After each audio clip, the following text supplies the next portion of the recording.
চলতি আইপিএলে একদমই ধারাবাহিক নন হার্দিক পান্ডিয়া। ইন্ডিয়ান প্রিমিয়ার লিগের এবারকার আসরের সুপার ফ্লপ ক্রিকেটার এমন খেতাব দিচ্ছেন অনেকে। ব্যাটে বলে যাচ্ছে তাই পারফরমেন্স দিয়ে কি করে পান্ডিয়া জায়গা পেলেন ভারতীয় দলে, তার উপর তাকে রাখা হয়েছে ভাইস ক্যাপ্টেনের পদে। কি করে এমন সিদ্ধান্ত নিতে পারল ভারতীয় ক্রিকেট বোর্ড? চাপ আসছে সবখান থেকে, ব্যাখ্যা একটা দিতেই হতো।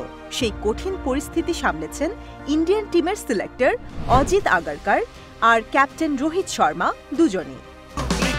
এই ঈদে দেশ জুড়ে কেনাকাটার ফুর্তি হবে শুধু বিকাশে, সাথে ডিসকাউন্ট কুপন, ইনস্ট্যান্ট ক্যাশব্যাক।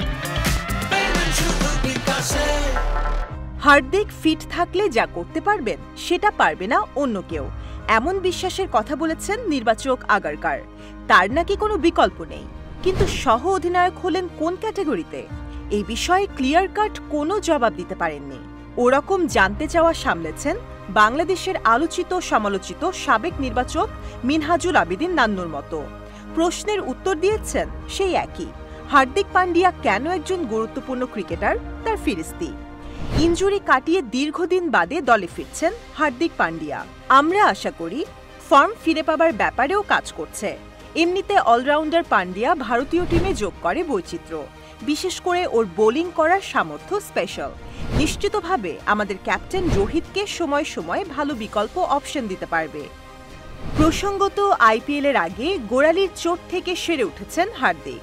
রোহিতের জায়গায় তাকে মুম্বাই ইন্ডিয়ান্সের অধিনায়ক করা নিয়ে ভক্তদের মধ্যে ব্যাপকভাবে ক্ষোভ রয়েছে। এবারের আইপিএল জুড়েই নিয়মিত তাকে দুধ্বনি দিয়েছে দর্শকরা।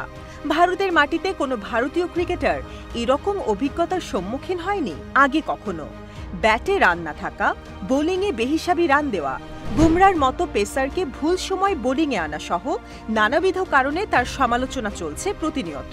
এক কথায় ভারতে এই মুহূর্তের সবচাইতে অজনপ্রিয় ক্রিকেটার হার্দিক পান্ডিয়া। ইন্ডিয়ান মিডিয়াগুলো বলছে এই অলরাউন্ডারকে নিয়ে বিশ্বকাপে ভারত যাবে কিনা। দল বানানোর আগে সেটা নিয়ে তর্ক হয়েছিল টিম ম্যানেজমেন্টের পক্ষ থেকে। নির্বাচকদের সবাই একমত ছিলেন না। মুম্বাইয়ে যে রোহিত শর্মাকে সরিয়ে ক্যাপ্টেন বানানো হয়েছিল, সেই রোহিতের বদান্যতাতেই নাকি টিমে থেকে যাওয়া। হিটম্যানের কথাতেও সেই ইঙ্গিত আছে। একই প্রেস কনফারেন্সে অজিত আগারকারকে পাশে রেখে টিম ইন্ডিয়ার ক্যাপ্টেন বলছেন, প্লেইং 11-এর কথা মাথায় রেখে স্কোয়াড চিন্তা করা হয়েছে। আইপিএলের অনেক আগেই ফাইনাল 15 নিয়ে আলোচনা শুরু হয়েছিল। আমরা আইপিএলের নিরিখে কেবলমাত্র অল্প কিছু জায়গা বিবেচনা করেছি। ইন্ডিয়ান প্রিমিয়ার লিগের পারফরম্যান্স প্রতিদিনই পরিবর্তন হয়। যে কেউ এসে সেঞ্চুরি করতে পারে বা 5 উইকেট নিতে পারে। আইপিএলের আগে থেকেই আমাদের স্কোয়াডের 70 থেকে 80% ফিক্স হয়ে গিয়েছিল। হার্দিক পান্ডিয়ার জায়গা টিমে হয়েছে আইপিএলের আগের পারফরম্যান্স বিবেচনায়। আমি আশা করছি ও বিশ্বকাপে ভালো করবে।